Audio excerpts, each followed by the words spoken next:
p.m. to 4 a.m. curfew mahigpit na ipinatutupad ngayon sa Tacloban City kasunod ng nangyaring pamamaril sa loob ng eskwelahan. Pagbaba sa criminal liability ng mga bata muling binuhay ni Senator Robin Hood Padilla. CIDG at Aurora Police nagsagawa ng crime scene reconstruction sa lugar kung saan nasawi ang dalawang basketball players ng Ateneo Blue Eagles. Defense team ni Vice President Sara Duterte tumanggi na pag-isahin ang marka sa magkaparehong ebidensya ayon kay Lead House Prosecutor Jervil Luistro. Ayon naman kay Attorney Michael Powa, bahagi lang ito ng kanilang pag-iingat. Presentasyon ng ebidensya hinggil sa kaso ni Zaldico, pinayagan ng Sandigan Bayan na ipagpaliban muna.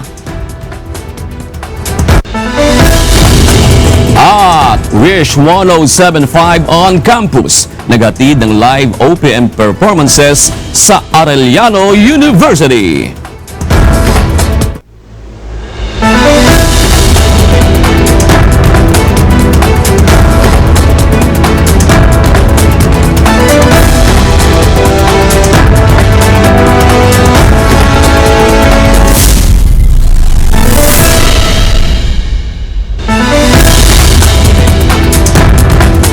Magandang tanghali mga kasangbahay. Ngayon po ay araw ng Martes, June 23, 2026. Tayo po ay sabayang napapakinggan sa Radyo La Verdad 1350, ang UNTV Radio.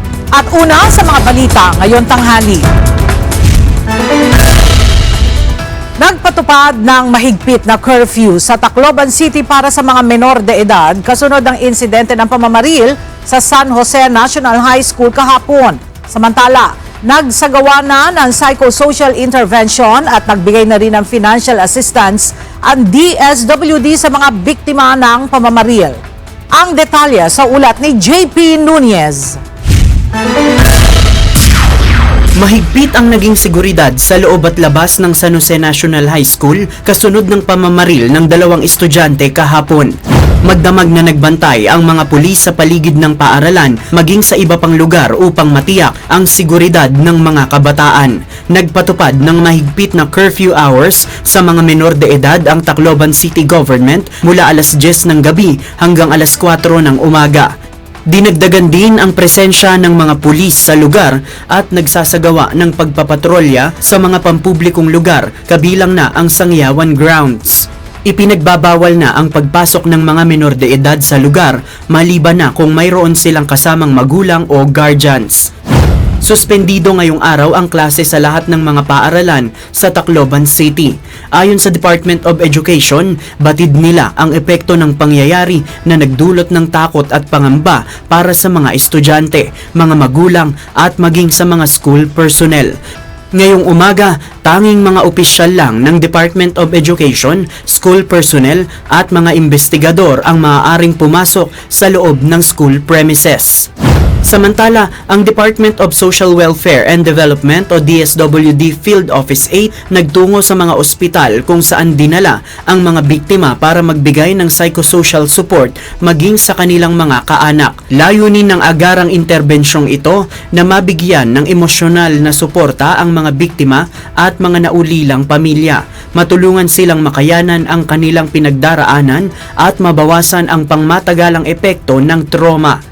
Bukod dito, nagbigay din ang DSWD ng financial assistance sa 9 na sugatang mga mag-aaral na nagpapagamot sa 3 magkakaibang mga ospital sa Tacloban City. Bukod sa kanila, may 4 pang mga sugatang estudyante ang sasailalim sa assessment upang matukoy kung anong tulong ang ibibigay sa kanila.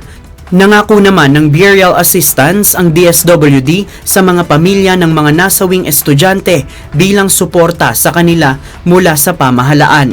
Nasa 20 mga estudyante ang sugatan sa insidente habang 4 naman ang kumpirmadong mga nasawi.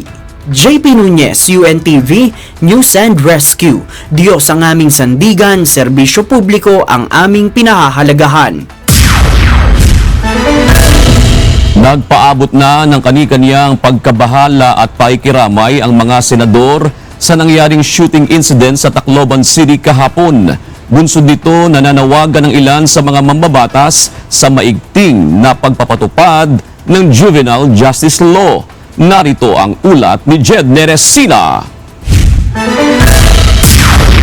Mabilis at tamang pagpapatupad ng juvenile justice law. Ito ang nais ni Senator Francis Kiko Pangilinan sa gitna ng sunod-sunod na insidente ng karahasan sa mga paaralan. Ayon sa may akda ng Republic Act No. 9344 o ang Juvenile Justice Law, hindi pwedeng pakawalan ang mga sospek kahit menor de edad pa ang mga ito. Aniya, dapat dumaan sila sa prosesong itinakda ng batas. Sa ilalim din ng batas, may pananagutan ang mga magulang ng mga sospek kung naging pabaya. Para naman kay Senator Bam Aquino na siyang chairperson ng Senate Committee on Basic Education, hindi katanggap-tanggap ang nangyaring pamamaril sa San Jose National High School. Kailangan aniyang malaman kung sino ang nagkaroon ng kapabayaan kaya nangyari ang insidente. Kailangan malaman rin natin kung paano nakapasok yung mga armas, mga kutsilyo, mga baril.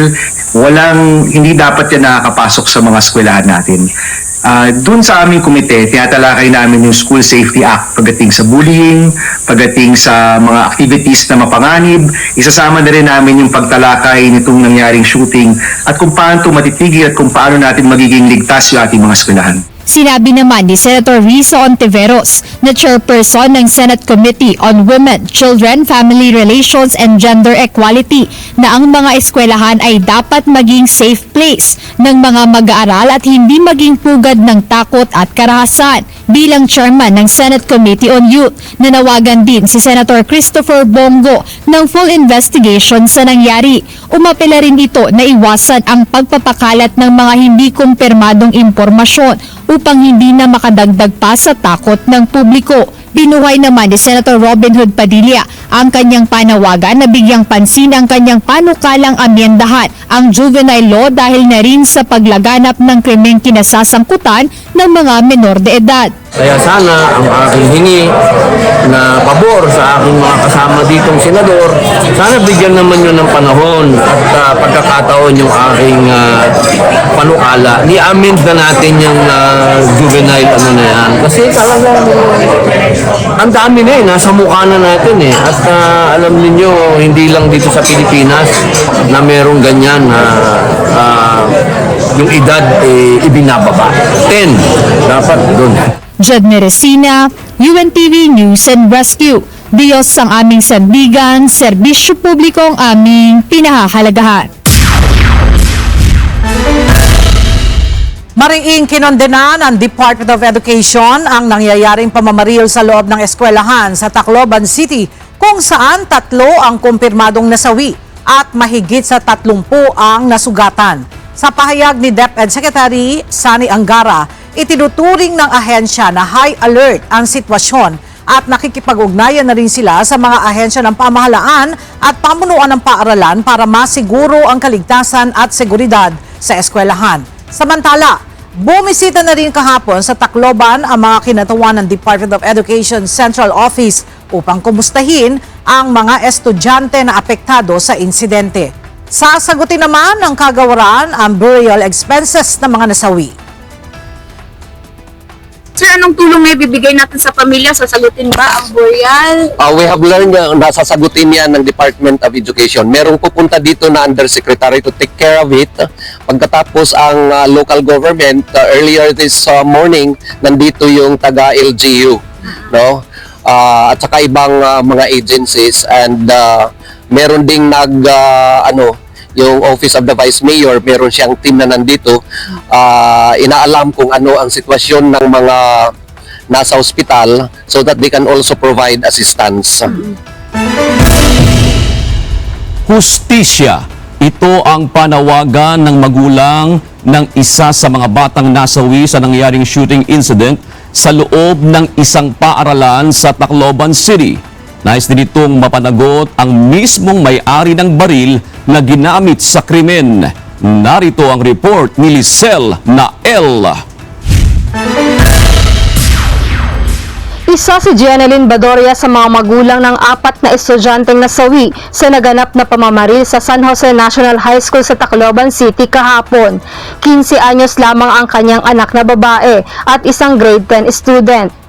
Kwento niya, nasa bahay siya nang mabalitaan ng insidente, kaya't nagmamadali siyang nagtungo sa paaralan upang kamustahin ang anak.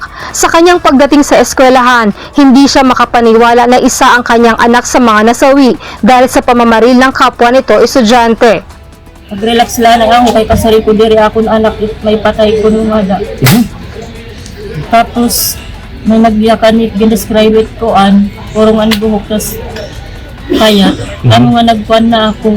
Tapos kumadto kami kuan dihat mga hospital ginbiling ko kung bangin la ko madto kuan lang adto akong anak. Din Tapos waray man na ito nga tanan nga hospital. Dahil sa trahedyang sinapit ng kanyang anak, humihingi ngayon ng hustisya si Aling Jeneline.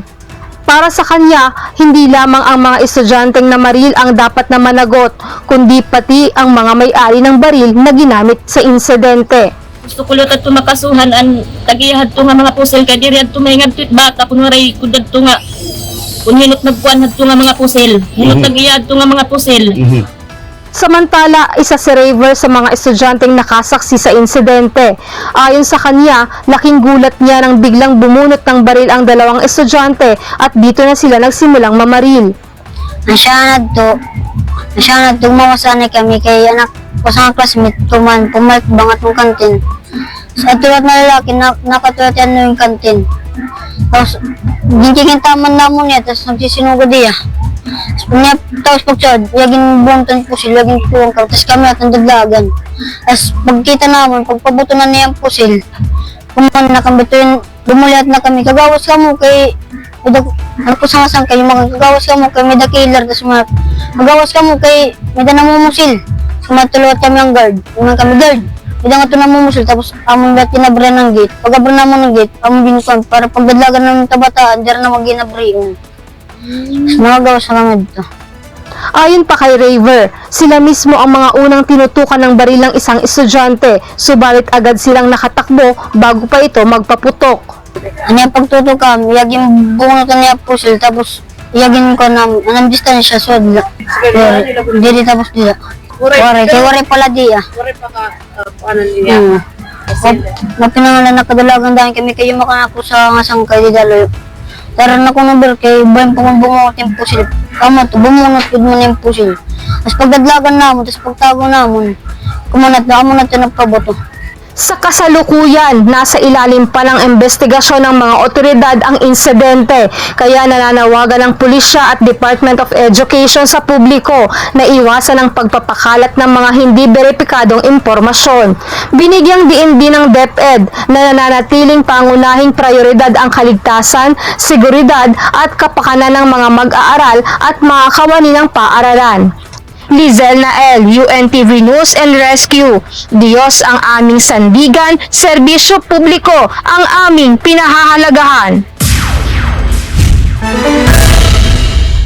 Gustong makausap ni Education Secretary Sani Angara ang mga suspect na estudyante sa pamamaril sa San Jose National High School sa Tacloban City kahapon. Nais ng kalihim na maliwanagan ang nangyaring insidente. Samantala, wala naman anyang nakikitang pananagutan sa mga guro at maging sa principal ng school, si Secretary Angara.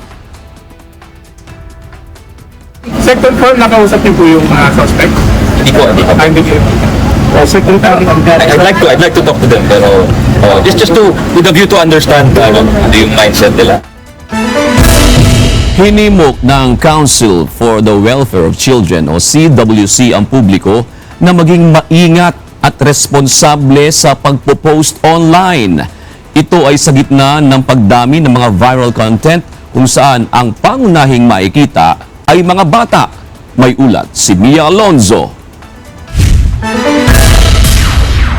Mula sa mga vlog, live streaming at iba't ibang content creation sa social media, lalong dumarami ang mga batang nakikita sa mga digital platform.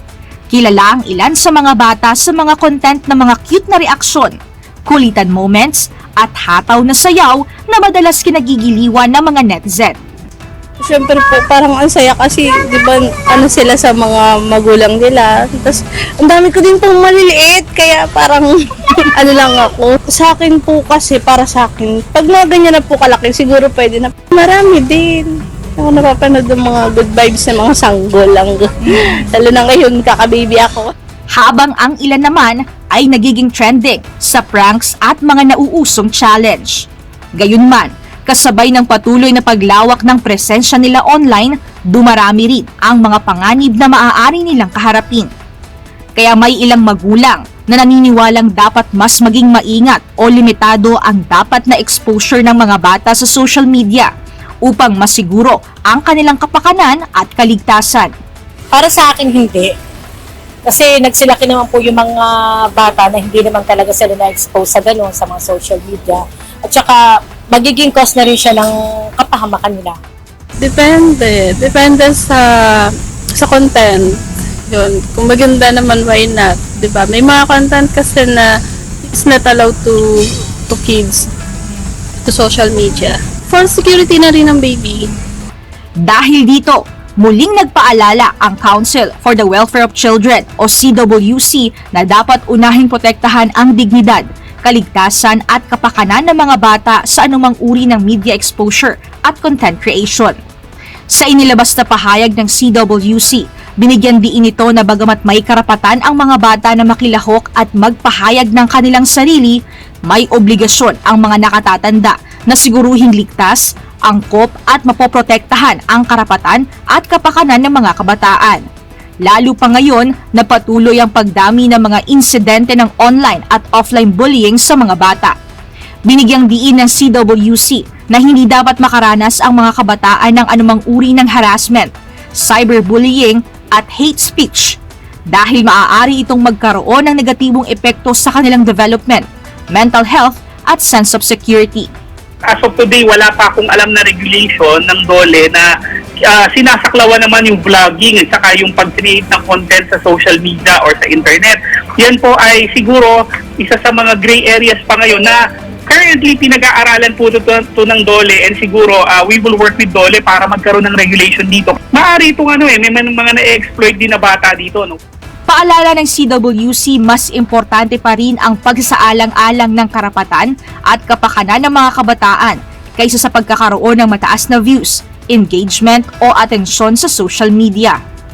Siguro ito ay isa sa mga idudulog namin kay Secretary Francis Tolentino and perhaps DOLE can issue a regulation at the soonest possible time po. Mia Alonso, Human TV News and Rescue. Diyos ang aming sandigan, serbisyo publiko ang aming pinahahalagahan. Suportado ni House Speaker Faustino Boji III ang mga hakbang na magpapalakas sa mga polisiya para maiwasan ang karahasan sa mga paaralan at mapanatili ang kaligtasan sa educational institutions. Kasunod ito ng nangyaring pamamaril sa San Jose National High School sa Tacloban City, Leyte kung saan 3 estudyante ang nasawi at marami rin ang sugatan. Nagpahayag din ng pagsuporta ang speaker sa masusing investigasyon sa trahedya. Anya, hindi lang sapat alamin kung sino ang may pananagutan sa insidente, kundi kailangan ding tukuyin kung papaano pa mapapalakas sa mga sistemang nagbibigay proteksyon sa mga kabataan. Sa ibang balita, maagang nagtungo ang mga tauhan ng PNP Criminal Investigation and Detection Group o CIDG sa Dipakulaw, Aurora. Ito'y upang magsagawa ng crime scene reconstruction sa lugar kung saan ginawa ang team building ng mga players ng Ateneo Blue Eagles na ikasawi ng 2 sa mga ito. Ang detalye ay hatid ni Lea Ilagan live. Lea, ano ang halaga ng pagsasagawa ng crime scene reconstruction sa investigasyon? Magandang tanghali sa iyo, June. Inaalam kasi ng mga tauhan ng CIDG at ng local police kung ano talaga ang totoong nangyari sa sinasabing team building sa Aurora na ikinamatay ng 2 player ng Ateneo Blue Eagle. Binalikan nga ngayong araw ng mga tauhan ng Philippine National Police Criminal Investigation and Detection Group o CIDG ang lugar sa Deepak Kulao, Aurora kung saan sinasabing isinagawa ang team building activity ng Ateneo de Manila Men's Basketball Team. Layo nito na bigyang linaw ang nangyari sa pagkalunod ng dalawang players na sina Rene Baterbonia at Divine Adili. June alas 4:30 ng madaling araw pa lang ay nagsagawa na ng crime scene reconstruction ng mga tauhan ng CIDG kasama ang Aurora Police Forensic Group, Police Regional Office 3 at Deepak Kulao Municipal Disaster Risk Reduction and Management Office sa lugar kung saan nasawi sina Baterbonia at Adili. Ayon sa CIDG, nais nilang makita ang sitwasyon ng tubig sa lugar, ang distansya sa pagitan ng pangpang at ng tubig, maging ang lalim ng tubig mula sa baybayin. Nais ding mabatid ng CIDG ang lokasyon kung saan huling nakita ang mga biktima base sa mga closed-circuit television footages at mga pahayag ng players at coaches at ibang witnesses na nakakalap ng CIDG sa isinagawa nilang interview at investigation.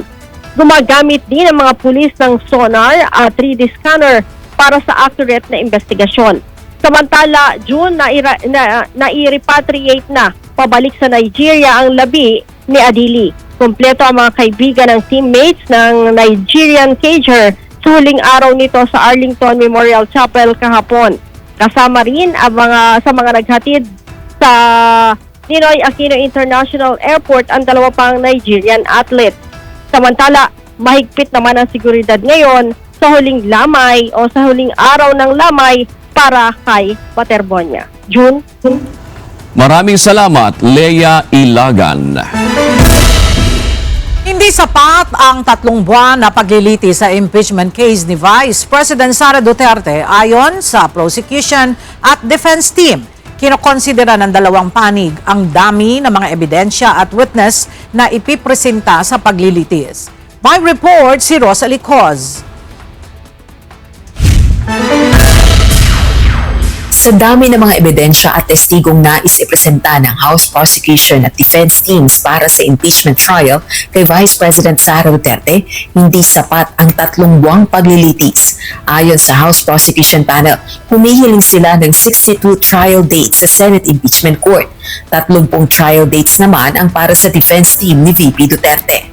If I will consider the number of witnesses and exhibits of both parties, mukhang hindi kakayanin ng hanggang September lang. But nevertheless, the number of trial dates for the prosecution and the defense is subject to the discretion of the impeachment court. So it will be the impeachment court who will have the final say kung ilan ang trial dates na ipagkakaloob sa prosecution, in the same way kung ilan ang trial dates na ipagkakaloob sa depensa. 3 months is a bit tight, no? But so we agree on that point. Tingnan lang po namin. I think both sides naman po talagang we're trying to speed things up. We're trying to expedite everything. Wala namang gustong tumagal ito. But again, hindi rin pwedeng madaliin. Samantala, sa gitna pa rin ang issue ng magiging presiding officer ng Senate Impeachment Court pag nag-umpisa na ang paglilitis kay VP Duterte, nananatili ang posisyon ng House Prosecution Panel. Sino man ang presiding officer, tiwala pa rin ang prosekusyon sa impeachment court. So regardless of whether it is SP Win Gatchalian or Senator Win Escudero, Senator Cheese Escudero, who will be presiding the impeachment trial, the position is expressing utmost faith and confidence to the impeachment court. Para naman sa defense team, internal issue na ng Senado kung sino ang magiging presiding officer ng impeachment court. Pero nakamatiyag pa rin ang depensa ayon kay Attorney Poa. It's something that is internal to the Senate. So sa ngayon, kung sino man ang presiding officer, we will see first. No? Titingnan namin kung meron bang paglabag sa konstitusyon o sa kung anong mga batas. May mga ulat na napipisil ng mayoryang maging presiding officer si dating Senate President Cheese Escudero. Pero ayon kay Senate President Sherwin Gatchalian, kinakailangan pang talakayin ito ng buong Senado. Rosalie Coz, UNTV News and Rescue.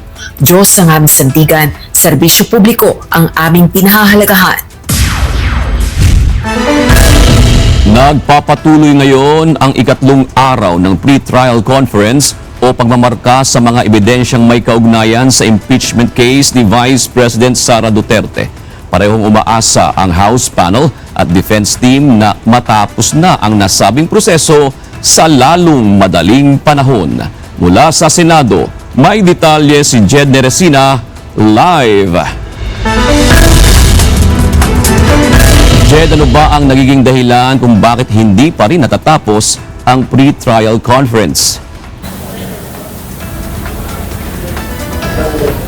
June, ayon kay Senate Secretary at Clerk of Court na si Attorney Renato Bantog Jr., maraming mga dokumento yung kailangang markahan dito sa bawat articles of impeachment laban kay Vice President Sara Duterte.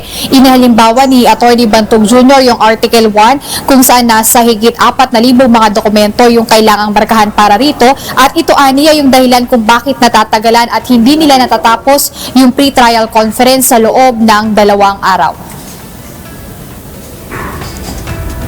Patuloy ang pre-trial conference ngayong araw kaugnay ng impeachment case ni Vice President Sara Duterte. Aminado ang House Prosecution Panel at ang defense team na talagang marami ang mga ebidensyang kailangang markahan, kaya matagal ang nasabing proseso. Ngunit ayon kay Lead Public Prosecutor at Batangas 2nd District Representative Jervil Luistro, nagmungkahi sila ng pag-isahin na lamang ang marka ng ilang dokumento. Bagay na tinanggihan naman aniya ng defense team ng pangalawang Pangulo. Initially, we asked that if it is possible, one marking for common exhibits, but the defense denied that. No, kasi as has been previously shared to the media, maraming exhibits ang prosecution na adopted ng defense. So, we requested na marking of common exhibits, meaning isang exhibit, doon na magmamark parehas. But it was denied by the other party. So what's gonna happen is, separate marking yung sa prosecution, separate marking yung sa defense, even if they pertain to the same document. Paliwanag naman ni Attorney Poa, tagapagsalita ng defense panel, bahagi lamang ng kanilang legal na pag-iingat ang hakbang na ito. Aniya, nais ng kanilang panig na magkaroon ng sarili at malinaw na marka ang mga hawak nilang ebidensya na gagamitin sa mismong paglilitis. Yes, because ang documents naman po nila ay sa kanila at ang documents namin ay sa amin. So sa amin, because we're being very careful that the way we do things, this is really the way we do things naman. We want our own documents to be part, right, na similar yung documents. Ito rin po yung mga dokumento na gagamitin natin during the course of the trial. So yun naman po ay napag-usapan na naintindihan naman ng bawat party. June, ngayon nga yung ikatlong araw ng pre-trial conference o yung pagmamarka ng mga ebidensya doon sa articles of impeachment laban kay Vice President Duterte. So umaasa yung dalawang panig, which is yung House Prosecution Panel at yung defense team, na matapos na nga ito sa lalong madaling panahon para makapaghanda na rin sila sa mismong trial proper na inaasahang magsisimula naman sa July 6. At bukod dyan, base sa huling impormasyon mula sa Clerk of Court, 2 articles of impeachment pa yung kailangang markahan yung mga ebidensya, which is yung isa ay yung Article 1, yung kaugnay doon sa umano'y maling paggamit ng mga confidential funds, at yung isa naman ay yung Article 2 na tungkol naman doon sa sinasabing hindi maipaliwanag na yaman ng pangalawang Pangulo. So ayon sa Clerk of Court, target nilang matapos ngayong araw sana yung pre-trial conference para hindi na rin madelay pa yung paglalabas nila ng pre-trial order na tinatarget naman nila sa darating na Huwebes, June 25, at masunod pa rin nila yung unang naaprubahan na impeachment calendar at makapagsimula na sa darating na Hulyo yung trial proper dito sa impeachment case ng pangalawang Pangulo. Ayan muna update mula rito sa Senado. Balik sa inyo, June. Maraming salamat, Jed Neresina. Samantala, posible maging isang issue kung papalitan si Senate President Sherwin Gatchalian bilang presiding officer sa impeachment kay Vice President Sara Duterte. Ayon kay Senator Robin Hood Padilla, magpapahayag din ng pagtutol ang minority senators kung iahalal sa nabanggit na posisyon si Senator Francis Chis Escudero. Ngunit ayon sa senador, ito ay bilang hakbang ng minorya na check and balance sa dapat mangyari sa Senado. Kailangan namin yung oppose yun. Bilang kami ay minorya. Bilang kami, trabaho namin yun. Yung mga alam namin na, teka muna, parang wala yata sa konstitusyon yan. Kailangan namin pag-usapan yan. Hindi ibig sabihin nag-aaway kami. Yun po ang trabaho ng minorya. I-check namin, check and balance namin yung majority. Ayon naman kay Senate President Sherwin Gatchalian, wala pang pinal na napag-uusapan ang mga senador tungkol dito. Anya, hanggang sa ngayon, ang alam niya ay siya pa rin ang tatayo sa nasabing posisyon bilang ito ang nakalagay sa Senate Rules. Nadagdagan pa ang mga isinukong armas ni Senator Ronald Bato de la Rosa. 6 na iba't ibang uri ng baril ang isinorender nito sa Civil Security Group 4A mula sa bahay ng senador sa Silang, Cavite. 20 ang unang batch na isinuko ng abogado ni Senator Ronald Bato de la Rosa sa Davao noong nakaraang linggo. Mula sa 117, meron pang natitirang 71 baril ang mambabatas. Ang pagsusuko ng mga baril ni Senator Bato de la Rosa ay kasunod ng pagkansela ng Firearms and Explosives Office sa License to Own and Possess Firearms o LTOF at Firearms Registrations ni Senator de la Rosa. Sinabi ng PNP na ang patuloy na implementasyon ng revocation ng lisensya ng baril ni Senator de la Rosa ay patunay ng pantay na pagpapatupad ng batas alinsunod sa Republic Act 10591 o Comprehensive Firearms and Ammunition Law. Manatili kayong nakatutok sa UNTV, magbabalik pa ang C-News. Nagbabalik ang C-News. Ngayong araw sana inaasahan na magpepresenta ng ebidensya ang mga kampo ng mga akusado sa nililitis na flood control project case na may kinalaman kay dating Congressman Zaldico. Ngunit hindi ito natuloy matapos payagan ng Sandigan Bayan na ipagpaliban muna ito. Alamin natin ang detalye sa report ni Evan Alvarez live. Evan, bakit hindi natuloy ang hearing dyan ngayon sa Sandigan Bayan? June, may inilabas kasi ngayong umaga na resolusyon ang Sandigan Bayan 6th Division na isinasantabi yung motion for reconsideration na inihain ang kampo ng mga akusado. Kaya naman para sa defense team, kailangan muna nila itong mabasa o ma-review yung buong resolution bago sila sumalang sa pagpepresenta ng mga ebidensya para dito sa kaso malversation ng mga akusado. Ngayong araw nakaschedule na magpresenta ng ebidensya at testigo ang kampo ng 9 na akusado sa nililitis na umano'y substandard flood control project sa Nauhan, Oriental Mindoro na nagkakahalaga ng 289.5 million pesos na umano'y kinontrata ni dating Representative Zaldico, ang dating DPWH Mimaropa official at akusadong si Dennis Abagon-Sana ang sasalang sa witness stand.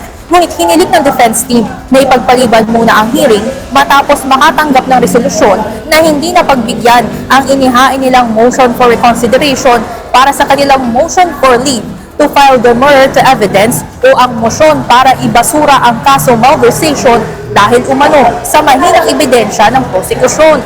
Ayon sa kampo ng depensa, kailangan muna nilang i-review ang naging resolusyon ng Sandigan Bayan bago sila tuluyang magpresenta ng kanilang mga ebidensya. Pinuno naman ng mga mahistrado ng Sandigan Bayan 6th Division ang depensa at sinabing dapat handa ang mga ito sa paglilitis anumang sitwasyon na mangyari. Sa kabila nito, pinayagan ng mga hukom na ipagpaliban muna ang hearing upang bigyan ng pagkakataon ang defense na makapaghanda at tuluyang maintindihan ang resolusyon. June, in-schedule naman ng Sandigan Bayan 6th Division na ituloy yung susunod na hearing sa darating na Martes, June 13. Ito inaasahan na sa unang pagkakataon ay ang defense team na ang magpepresenta ng kanilang mga testigo at ebidensya matapos makapagtapos ang prosekusyon ng pagpepresenta ng mga katulad na dokumento at mga testigo. Yan muna ang update mula dito sa Sandigan Bayan. Balik sa inyo dyan, June. Maraming salamat, Evan Alvarez. Nilinaw ni Attorney Levito Baligod na walang mali siya at hindi misleading ang pagkakasama ng larawan nina Senator Kiko Pangilinan at Sharon Cuneta sa presentasyon sa kanilang press conference sa Mandaluyong. Anya, posibleng pagkakamali lamang ito ng staff na gumawa ng kanilang presentasyon. Dagdag pa ng abogado, maaari naman magsampa ng reklamo ang mag-asawa kung tingin nila ay may mali siya sa paglabas ng kanilang larawan. No, it's not misleading. It's not misleading.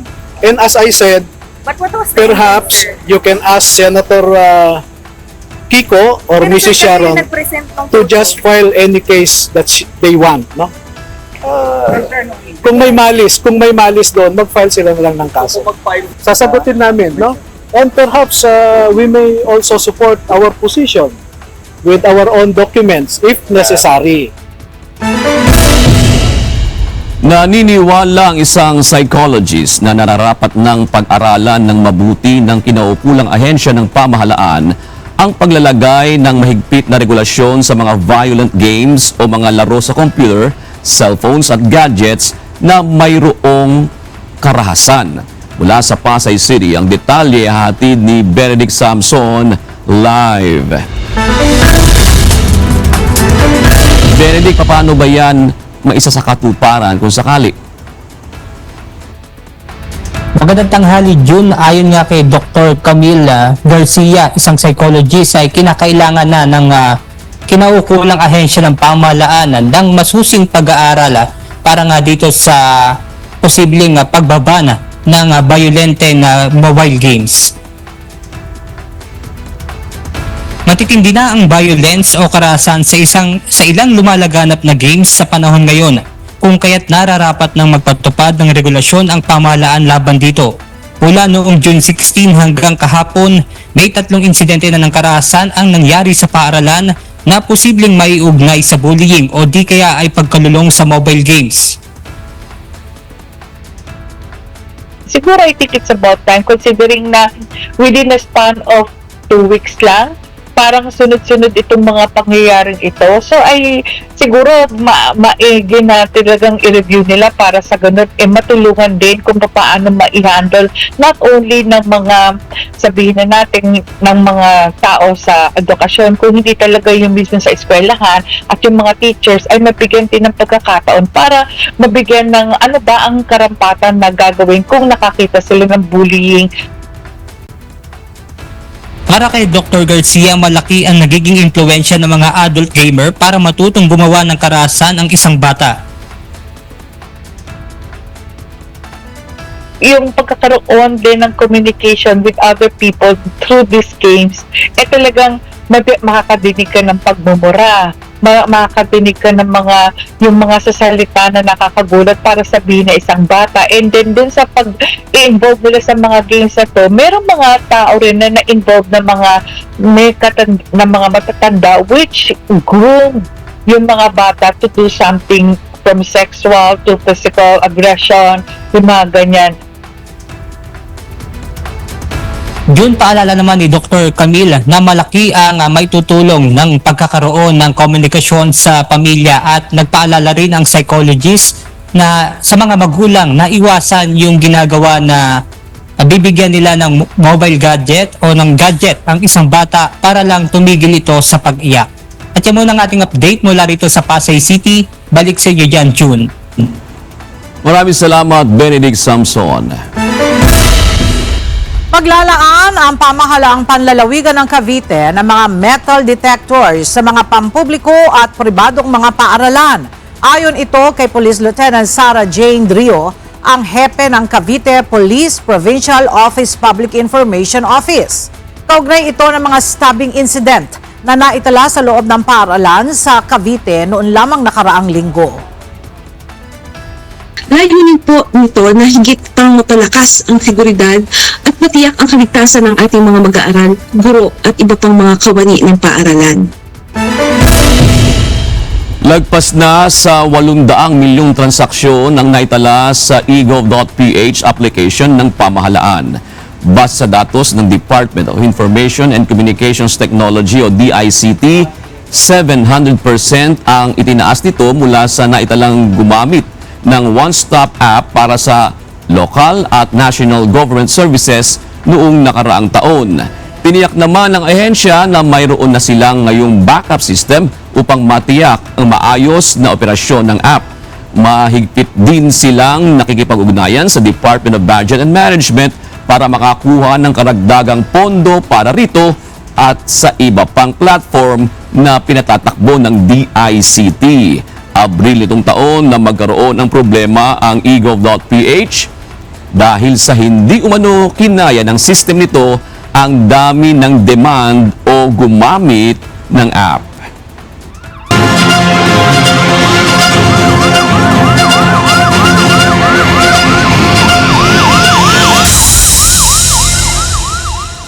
Dalawang insidente ang tinugunan ng UNTV News and Rescue matapos tawagan ng Bacolod City Disaster Risk Reduction and Management Office. Isang senior citizen na kasambahay ang nakaranas ng panginginig ng katawan at pagsusuka. Inihinalang ito ay dahil sa pagkain ng alimasag at atay ng manok. Samantala, isang motor taxi rider ang nakaranas ng matinding pananakit ng ulo at disoriented sa nangyari matapos masangkot sa vehicular accident. Narito ang report ni Lizelle Nael. Ano ang last na naging kaon ng pag-iinom? Kanyapon? Ano yung mga kaon? Kasag. Kasag. Tapos, ang ininom niya? Wala. Isang 64 anyo sa senior citizen na isang kasambahay ang nakaranas ng panginginig ng katawan at pagsusuka sa La Filipina Gonzaga Street, Bacolod City. Nadatna ng team ang pasyente sa kanyang kwarto na nakahiga at nanghihina. Kaya ang ginawa po ng team ay inassess po ang kalagayan ng patient. Chinek po yung kanyang vital signs, minonitor. Napag-alamang nawalan ito ng malay ng halos 10 minuto at nagsuka ng 3 beses. Hinihinalang sumama ang pakiramdam ng pasyente matapos kumain ng alimasag at adobong atay ng manok. May history rin ng hypertension ng matanda at allergy sa gamot. Patuloy na minonitor ng team ang kondisyon ng pasyente. Didaan sa ulubrahan ta. Madala ka gid sa ospital. Oo, dala na sa guro. Dalo sa doktor sa. Ay, sinibus dalo na kay ulubrahan. At least secured wala. Oo. Habang isinasagawa ang pagkuha sa kanyang vital signs, napansin ng team na pabago-bago ang mga ito at hindi pa rin stable. At pinayuhan po siya na magpadala po sa ospital dahil ang patient po ay nagbabago po yung reading po ng kanyang vital signs. Sa tulong ng kanyang mga kasamang kasambahay at amo, ay pumayag naman ang pasyente na magpadala sa ospital upang mabigyan ng kaukulang atensyong medikal.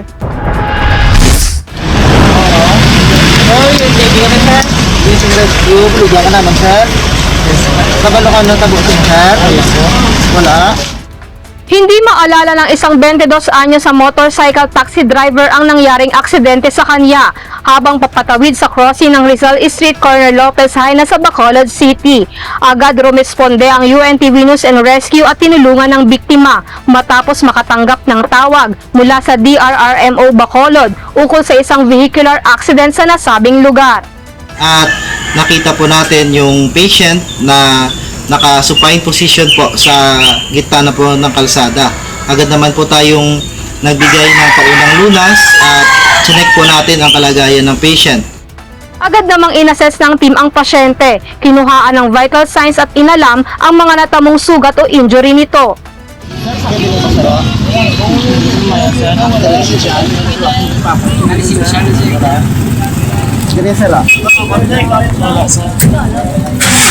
Di ka pahalin, sir? Sakit po malikod, wala? Wala naman po siyang ibang mga injury po na ating nakita.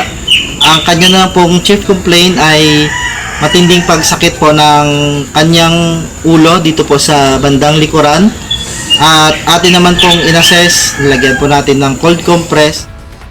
Nilagyan din ng thermal blanket ang pasyente upang maibsan ang panlalamig ng katawan nito. Ayon sa mototaxi rider, nagmamadali siya upang sunduin ang kanyang customer na nag-book sa kanya nang magkabanggaan sila ng isang e-bike na papatawid din sa crossing ng kalsada. hindi nila napansin ang isa't isa dahil medyo madilim din ang nasabing lugar. At pinayuhan naman po natin ang patient na magpadala sa ospital. Pumayag naman po ito at atin pong na-endorso ng maayos sa ospital ang pasyente. Dinala ang pasyente sa Corazon Locsin Montelibano Memorial Regional Hospital. Samantala, wala namang natamong injury ang driver ng e-bike. Sa mga nangangailangan ng agarang tulong sa panahon ng aksidente o sakuna, maaaring makipag-ugnayan sa UNTV News and Rescue Hotline 8911 UNTV o 8911-8688. Lizel Nael, UNTV News and Rescue. Diyos ang aming sandigan, serbisyo publiko ang aming pinahahalagahan.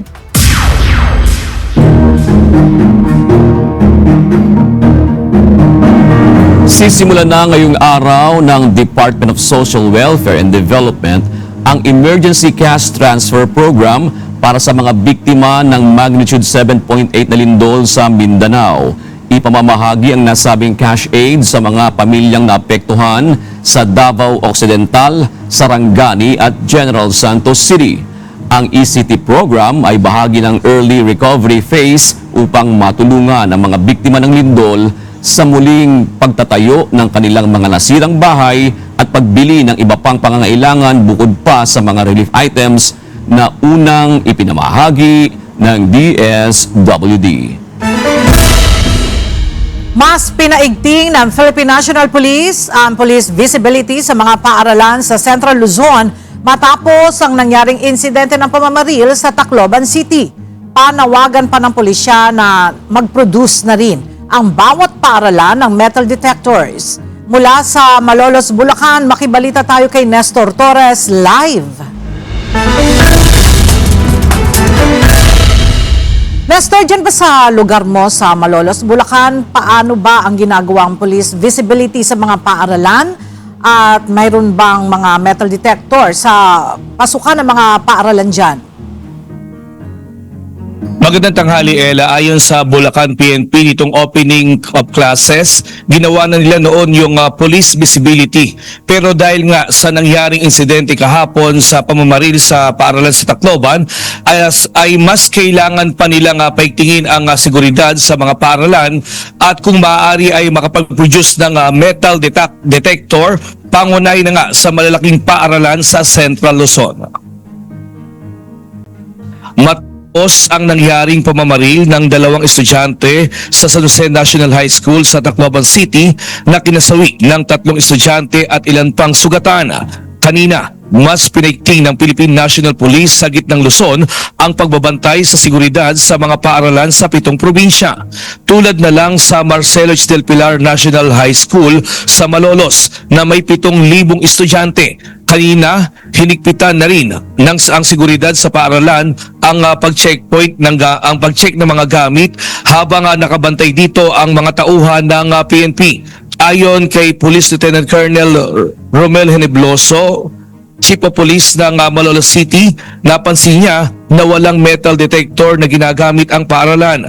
Anya mahalaga ito, pagpasok pa lang ng estudyante ay malalaman na ng security ng paaralan kung may papasok ng mga deadly weapon at ipinagbabawal sa loob ng paaralan. Ito po yung matagal na natin ginagawa nung mag-start po yung pasukan, and ngayon po mas pinagting natin.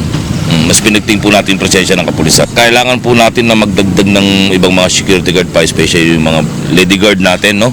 Saka yung mga detector po sana, dapat meron po sana talaga. Lahat po ng bagay o gamit na pwedeng magamit sa pananakit ay bawal po talaga yun. Sigarilyo, vape, mga matatalas na bagay, mga gamit na pwedeng magamit sa pananakit, talagang bawal po yun.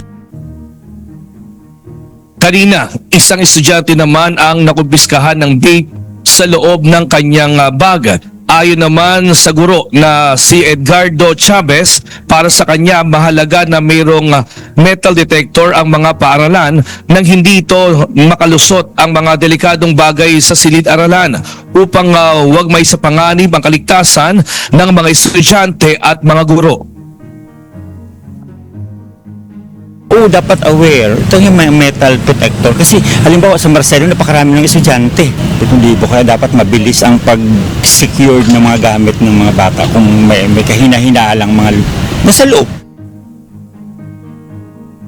Bukod sa security guard at mga tauhan ng PNP, katuwang din sa pagbabantay sa seguridad sa mga estudyante sa paaralan ang mga tanod sa barangay na malaking tulong lalo na sa mga grade at secondary high school student. At yan muna ang ating latest live mula dito sa Bulacan. Balik sa iyo. Ella? Maraming salamat, Nestor Torres.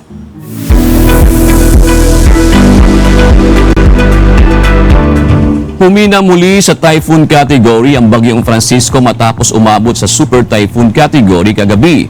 Sa ngayon, nakataas pa rin ang tropical cyclone wind signal number 1 sa Batanes at northeastern portion ng Cagayan. Pakinggan natin ang weather update mula sa weather specialist na si Benson Estareja. Sa ngayon po ay patuloy pa rin ang paglakas ng bagyo, nanatiling malakas pa rin po itong si Bagyong Francisco. Kung kahapon po umabot na ito sa super typhoon category habang nagra-rapidly intensify po simula po kahapon. Ngayon naman bahagyang humina po ito at naging typhoon category na muli.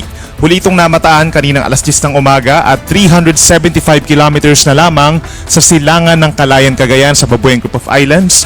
Taglay nito ang hangin na 175 kilometers per hour, bahagya nga itong humina from 185 kilometers per hour at may pagbugso pa rin na hanggang 215 kilometers per hour. At sa ngayon po ay kumikilos ito pahilagang kanluran sa bilis lamang na 10 kilometers per hour. Base po sa ating latest satellite animation, yung outer rain bands, itong nakikita nating kulay puti sa may gilid po ng bagyo, nagdadala na po ng mga pag-ulan dito sa may Cagayan Valley at Aurora at minsan malalakas po ito. Aasahan po natin yan sa susunod na 24 oras sa maraming lugar dito sa may norte. Habang kitang-kita rin itong strip of clouds associated naman po sa southwest monsoon or hanging habagat, nagdadala ng minsan malalakas na hangin at mga pag-ulan sa susunod po yan na 2 araw. Habang nasa loob ng PAR, itong si Bagyong Francisco unti-unting ini-enhance. Samantala, patuloy din po natin minomonitor ang isa pang bagyo sa labas ng Philippine Area of Responsibility dito sa may Pacific Ocean. Ito po ay lumakas pa at naging tropical storm with international name na Higos. At huling namataan ng bagyo dito sa may parting Northern Mariana Islands, 2,605 kilometers silangan ng Southern Luzon at taglay ang hangin na 65 kilometers per hour. Base po sa latest forecast po ng Pag-asa, inaasahang kikilos pa rin ng bagyo west-northwest o unti pa rin lalapit sa ating Philippine Area of Responsibility. At bagamat this week, maliit lamang yung chance na ito magkakaroon ng any direct effect sa alinmang panig ng ating bansa, yung nakikita naman nating scenarios, hindi naman po ito magla-landfall or tatama sa ating kalupaan. Base po sa latest track po ng Pag-asa, inaasahan na sa susunod na 36 hours or hanggang bukas ay kikilos generally pahilaga or paakyat po ang Typhoon Francisco at mananatili bilang isang typhoon habang nasa loob po ng Philippine Area of Responsibility. Nakikita po natin, malapit pa rin siya dito sa may silangan po ng Batanes and Babuyan Group of Islands. That's 250 to 350 kilometers po east of extreme northern Luzon sa susunod na 24 oras.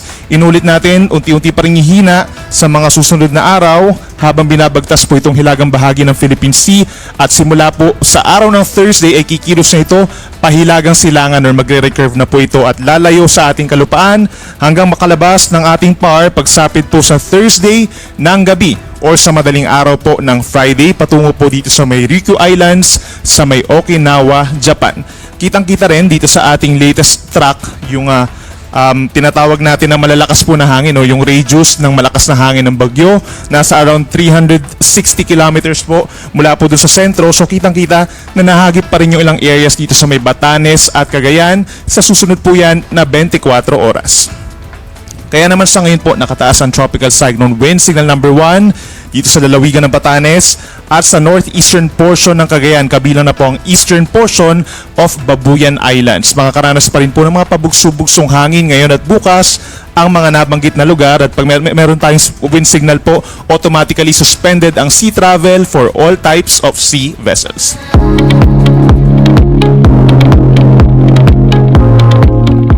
Umarangkada na ngayong araw ang pagsisimula ng Wish 1075 on Tour o Campus Tour. Ito ay inaasahang maglalapit ng musikang Pilipino sa mga estudyante. At para sa detalye, narito ang report ni Mia Alonzo live. Mia, saan ang pilot venue ng Wish 1075 on Campus Tour? Magandang tanghali sa iyo, Ella. Excited na nga itong mga estudyante, guro, at gayon din yung ating mga non-teaching personnel dito sa Arellano University, Manila. Dahil dito ang kick-off ng kauna-unahang campus on tour na nag-iisang FM radio on wheels na Wish 1075. Sa ilalim ng bagong branding na Wish 1075 on Campus Bus Sessions, layunin na mabigyan ng academic break ang mga estudyante sa pamamagitan ng paghahatid nitong live performances sa pakikipag-ugnayan ng KDR Music House sa Wish 1075. Tampok sa nag-iisang FM station on wheels na Wish Bus ang live performances ng mga artists ng KDR Music House na sina Eloisa, Haki, Destiny Palisok, Polaris, Ostella, Levi, Dwarf at Kevin Monteliano. Ang Wish 1075 on campus ay bahagi ng misyon nitong mailapit ang world-class Filipino talent sa mga kabataan.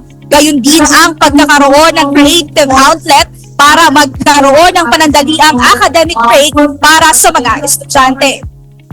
Ella, dito ngayon sa Arellano University sa Maynila, anumang oras ay inaasahan natin na magpapasimula na itong programa dito sa paaralan. Pero kanina, nagpatikim na ng ilang mga awitin at performances si Destiny habang nagsisipasok yung mga estudyante dito sa loob ng vicinity kung saan paggaganapan itong event. At dito sa likod ko, kung mapapansin mo, nagsisidatingan na yung mga estudyante at meron na ang mga nakapila at nag-aabang para sa ating maghapon na event at programa ngayon dito sa paaralan.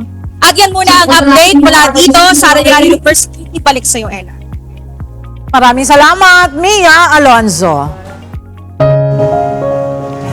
At sa ating iiwang mga salita ng Diyos na ating sandigan, mula sa aklat ng Mateo 5 at 7 na nagsasabi, mapapalad ang mga mahabagin sapagkat sila'y kahahabagan.